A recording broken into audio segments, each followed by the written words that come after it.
Brilliance Audio presents Ruffhouse, From the Streets of Philly to the Top of the 90s Hip-Hop Charts, by Chris Schwartz, performed by Pete Simonelli, J.D. Jackson, and Adenrele Ojo. It wasn't really an accident, but that's what everyone called it. That's how it was explained to doctors in the emergency room and to neighbors, teachers, school officials, and family friends. Anybody who was curious about the mishaps I suffered at the hands of my older brothers. The real reason was never spoken of. I could usually anticipate when an accident would occur, from a bad mood or a night of too many drinks. But I did not see this one coming. My family's home sat under a flight path for military aircraft, so I frequently gazed at the sky watching C-130s, P-3s, helicopters, and all manner of military aircraft. I stood on the front lawn looking at the sky, daydreaming as I often did. Suddenly, something hit me so hard that it ripped the air from my lungs. My 8-year-old body twisted around at an unnatural angle. My right hip bone ripped from its socket and a tendon tore on my left knee. My right leg hung limp, with the foot facing inward, totally flat in the wrong direction.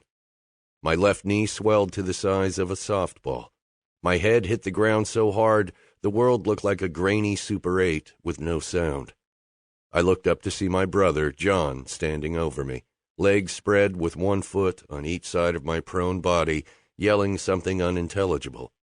I regained my breath as the agonizing pain from my injuries came on full throttle. Once I found my voice, I screamed in agony. "You just need to walk it off." John laughed it off, calling me a pussy before he walked into the house.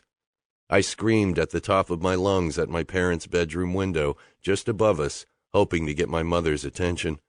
The curtains were drawn. She usually locked herself away in the bedroom in one of her combination alcohol tranquilizer cocoons. I could not move my legs. I laid there screaming and gasping, hoping somebody might hear me, but no one did. I thought I would die. I rolled my body over and crawled, using my arms to drag myself to the house about 30 feet away. Every little movement was pure agony. It took me a good while to make it to the porch. Finally, the door opened, and my mother, in her slurred voice, wanted to know what was going on. John bellowed in the background from within the house. "He's faking it." My mother slammed the door shut. She did not want to be bothered.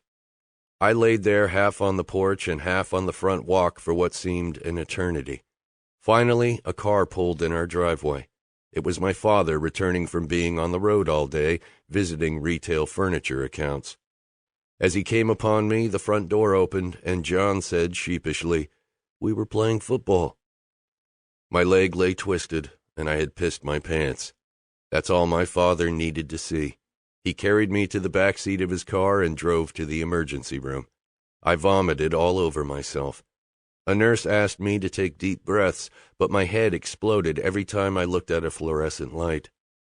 A doctor examined the back of my head and shone a pen light in my eyes. He told my father I most likely had a concussion. They carefully took off my clothes, which by then were drenched in urine and covered with vomit. They x-rayed me and then put me under. I woke up in traction with my right leg suspended by a wire, counterbalanced with weights. They had set my hip while I was under and had my left knee wrapped and propped on a cushion. I stayed like that for 2 days while the doctors scheduled me for a body cast.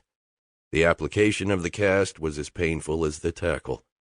In a tiled room, the doctors point to a table with a pole fixed in the middle of the tabletop, about 2 inches in diameter and 18 inches high. At the top of this pole was a piece of metal 4 inches long and 1 inch wide. They told me they needed me to straddle it.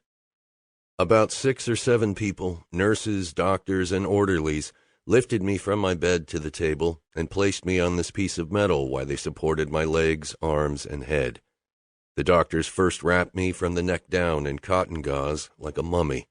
It took them about an hour and a half to wrap me in plaster. The cast went from chest level at my armpits all the way down to my right foot, leaving the toes and my leg below my left knee exposed. They attached a piece of wood across my knees to stabilize it and keep the plaster secure. I spent several months in the body cast,